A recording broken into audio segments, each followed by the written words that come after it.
Kita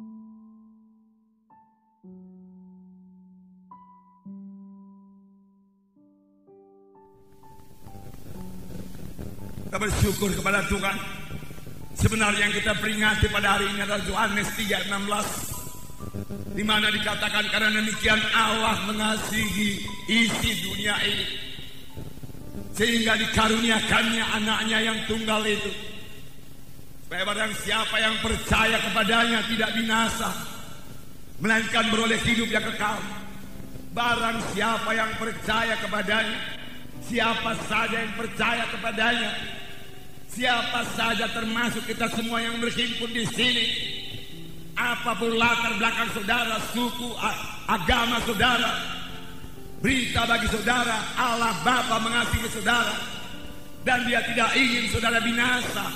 Dia mau supaya saudara sampai kepada hidup yang kekal. Oleh sebab itu Dia mengirimkan anaknya ke dunia ini, lahir menjadi manusia. Itulah Dia Tuhan Yesus Kristus, supaya barang siapa yang percaya kepadanya tidak binasa, melainkan beroleh hidup yang kekal. Tidak binasa, tidak binasa, melainkan beroleh hidup yang kekal. Jadi ada dua perkara. Ada manusia yang akan binasa, ada yang beroleh hidup yang kekal. Tetapi biarlah kita mengerti, pengertian binasa di sini bukanlah mati dan lenyap, tidak. Binasa maksudnya di sini hukuman yang kekal. Tidak 100 tahun, tidak 200 tahun, tidak 1000 tahun. Tidak ada tertulis dalam Alkitab sesudah manusia ini 1000 tahun dihukum dalam neraka, kemudian Tuhan murah menyucikannya lalu kembali ke sorga. Tidak ada. Sekali neraka tetap neraka selama-lamanya. Inilah yang disebut binasa. Saudara, bukanlah kebetulan terhadir pada tempat ini. Janganlah seorang pun masuk ke tempat kebinasaan tersebut, yaitu neraka yang kekal. Percaya atau tidak percaya, neraka ada. Sudah ada. Bahkan sudah banyak orang ke neraka. Jangan ditambahi lagi. Rebut jiwa-jiwa, bawa dia ke sorga, bawa dia ke sorga. Tapi di samping neraka ada sorga yang kekal. Sorga selama-lamanya, selama-lamanya, selama-lamanya senang. Di sorga tidak ada kebinasaan. Di sorga tidak ada penyakit, tidak ada kesusahan, tidak ada setan. Tuhan menyediakan sorga bagi saudara. Tuhan menyediakan sorga bagi kita sekalian yang berhimpun di sini. Dan Tuhan menghendaki semua kita memiliki hidup yang kekal. Amin. Karena firman Tuhan berkata, tidaklah Ia gemar seorang pun binasa, tetapi supaya sekaliannya sampai kepada pertobatan. Tuhan tidak suka seorang pun ke neraka. Neraka diciptakan bukan untuk tempat manusia. Neraka diciptakan untuk tempat setan. Tetapi pengikut-pengikut setan, orang-orang berdosa yang tidak mau bertobat, yang cinta kepada dosanya, yang cinta kepada kegelapan, yang cinta kepada kuasa-kuasa kegelapan, tidak akan mewarisi hidup yang kekal, tapi beroleh hukuman yang kekal. Jadi yang kita peringati pada hari ini, Yohanes 3:16 digenapkan Tuhan. Firman Tuhan berkata, sebagai anak-anak Tuhan bahkan kita harus mengetahui dengan pasti apakah kita sudah selamat atau belum, apakah kita sudah lahir baru atau belum. Dan kita harus mengetahui dengan pasti kalau kita mati kemana. Kalau kita mati sebagai anak-anak Tuhan, firman Tuhan berkata kita ke sorga, di bawah Allah bersama-sama dengan Dia. Kalau kita hidup dalam Tuhan dan mati dalam Tuhan. 1 Tesalonika berkata mengenai orang yang mati, janganlah kamu bodoh, biarlah kamu mengetahui semua orang yang mati dalam Tuhan di bawah Allah besertanya.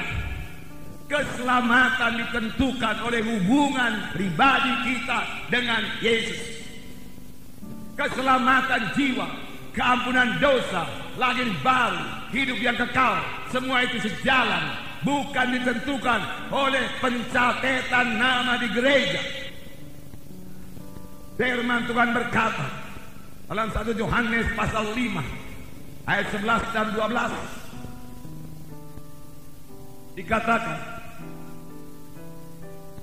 Dan inilah kesaksian itu. Allah telah mengaruniakan hidup yang kekal kepada kita. Dan hidup itu ada di dalam anaknya. Barang siapa memiliki anak, ia memiliki hidup. Barang siapa tidak memiliki anak itu, ia tidak memiliki hidup.